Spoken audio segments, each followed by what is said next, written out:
To understand France's rapid exit, you have to understand what happened 3 weeks earlier in a dusty border town called Tinbara. It began with a skirmish, a small one, insignificant on the surface, armed rebels attempting to seize control of a local checkpoint. Except this time, the rebels surrendered, not to French forces, not to UN troops, to Mali's own soldiers. And they came with a message. Their leader, gaunt and exhausted, told Malian intelligence something that sent shockwaves across the command. There are French officers working with a foreign private group, he said. They pay certain factions to destabilize the border. They pretend to fight them in the day, but supply them at night. If true, this meant the conflict France spent years managing wasn't just a conflict. It was a loop, one that kept foreign troops justified and Mali dependent. Then came the moment that changed everything. A drone video leaked to the command center. It showed a French officer meeting with a group of militants under the cover of night. Crates were exchanged. Payment was recorded. Coordinates were confirmed. France had been exposed, not by foreign investigators, not by rival nations, but by the very militants they once empowered. Within hours, the withdrawal order was issued. Immediately, not in phases, not over 6 months. Mali's sudden shift created a ripple far beyond its borders. Nigeria expressed support for Mali's sovereignty. Ghana issued a statement on African mineral ownership. Senegal called for a Sahel security union. Kenya and South Africa began discussing a Pan-African infrastructure pact. A new Africa was forming, one that didn't bend easily. 3 days after the French exit began, delegations from multiple African nations arrived quietly in Bamako. A Pan-African security alliance was forming, rapidly, decisively, almost as if it had been waiting for the right moment. At a closed-door meeting, one leader said, "Africa cannot keep kicking invaders out one by one. We either stand as nations or we fall as territories." General Kassena added, "Let Mali be the first domino in the fall of dependency, not the last." The meeting ended with a handshake filmed only in shadows. Mali, Niger, Burkina Faso, Guinea, and Chad agreeing to a joint defense and mining protection pact. A powerful move, and dangerous. Fleeing troops sent desperate radio messages about locals blocking roads, cheering for sovereignty, and waving Pan-African flags. French armored vehicles had to move at night to avoid camera drones. Bases were abandoned with equipment still inside. It wasn't a strategic withdrawal. It was a scramble. But the greatest revelation came during my final week in Mali. Amina called me urgently. "You must see this," she said. On the screen was a satellite image from just a day earlier, showing a French transport plane that had landed deep in the desert, far from its declared route. It wasn't part of the official withdrawal. It carried no aid, no troops, no supplies. Instead, intelligence confirmed it was filled with documents and classified containers, rushed out of the country in a panic. What were they taking? I asked. Records, blueprints, contracts, maps, geological surveys. Everything they didn't want Mali to keep, Amina said.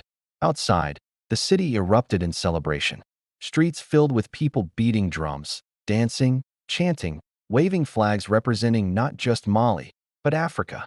The French exit had ignited something no analyst predicted, a continental awakening, a renaissance of sovereignty, a surge of unity, a geopolitical shift no foreign power could stop.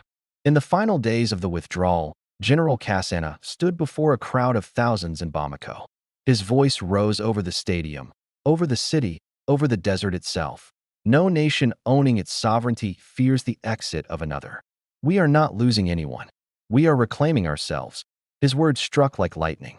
For the first time in a long time, Mali and Africa felt the future shift beneath its feet. France fled Mali, but Africa wasn't running. Africa was rising.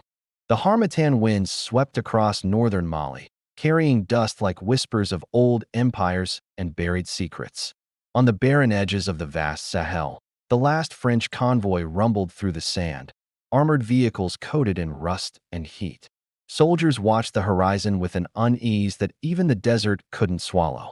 They were leaving, not slowly, not ceremonially, but in a rush. The world was told it was a strategic repositioning. But the closer you got to Mali's borders, the clearer it became. France wasn't withdrawing. France was fleeing. In the heart of Mali, deep inside a military command center built from concrete and old war scars, A single message had ignited panic across continents.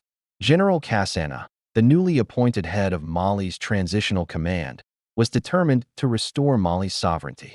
For decades, Mali had been told its enemies were terrorists hiding in the dunes. But Kassana believed something else, that the real enemy was dependence. He gathered his inner circle, a handful of advisors, intelligence officers, and 2 economists armed with data as sharp as any weapon. The world thinks we beg for help, Kassana said, pacing slowly. But they forget Mali sits on a kingdom beneath the soil. Lithium, gold, uranium, rare earth minerals, resources Europe depended on, resources France could not afford to lose. For years, France had operated military bases under the banner of counterterrorism. But to Malian officials, the operations looked increasingly like guardianship over mines, routes, and influence. So when we reclaim every inch, no exceptions, Kassana declared. That was the moment the story changed. Because Africa did stand with them, in ways France never anticipated. By the time my plane touched down in Bamako, the air smelled of diesel, firewood, and the charged energy of a nation rewriting its destiny. Posters on the streets showed Pan-African slogans, unity marches, and citizens celebrating the departure of foreign troops. But it wasn't until I met analyst Amina Koit, one of the most brilliant geopolitical minds in West Africa, that the deeper truth began to form. When you see a powerful nation flee, she told me, it is never because they feel safe. It is because they know something dangerous is coming. We drove toward a secure compound on the outskirts of the capital. Soldiers at each gate checked us thoroughly before we entered a low-lit room filled with maps, satellite images, and the muffled hum of encrypted communications. There, on a large screen, General Kassana stood with his team. When we walked in, he turned to me with a calm intensity. "You want to know why France is running?" he asked. I nodded. He pressed a button, and the screen shifted to a grainy drone image. Below it, a French truck convoy, identical to the ones withdrawing, was parked beside what looked like a remote facility in North Mali. At first glance it seemed ordinary, but the longer I stared, the more wrong it felt. "Look again," Kassana said. A technician zoomed in. The facility looked abandoned, except for one detail, a hidden shaft leading underground. And scattered around the entrance were crates, wooden, stamped with codes, the type used to ship minerals. "What you're seeing," Kassana said, "is not a base. It is an extraction outpost." "Extraction of what?" I asked, though I already suspected. "Lithium," he said, "and something else. Something France never declared." The room fell silent. "Uranium?" I whispered. Kassana nodded. "For years," he said, "they mined without transparency, under the cover of fighting terror. They told the world Mali was too fragile, too broken to govern itself. But now the world knows Mali is stable enough to expose them. That's why they're leaving," Amina added. "Not because they want to. Because staying risks revealing everything."